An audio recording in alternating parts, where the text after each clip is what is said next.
मैं मनोज कुमार पांडे ईश्वर की शपथ लेता हूं कि मैं विधि द्वारा स्थापित भारत के संविधान के प्रति सच्ची श्रद्धा और निष्ठा रखूंगा।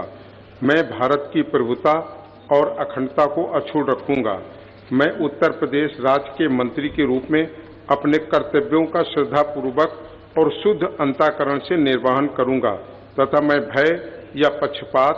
अनुराग या देश के बिना सभी प्रकार के लोगों के प्रति संविधान और विधि के अनुसार न्याय करूंगा। मैं मनोज कुमार पांडे ईश्वर की शपथ लेता हूं कि जो विषय उत्तर प्रदेश राज्य के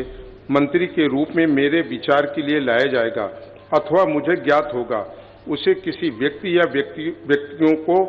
तब के सिवाय जबकि ऐसे मंत्री के रूप में अपने कर्तव्यों के सम्यक निर्वहन के लिए ऐसा करना अपेक्षित हो, मैं प्रत्यक्ष अथवा अप्रत्यक्ष रूप से संसूचित या प्रकट नहीं करूंगा।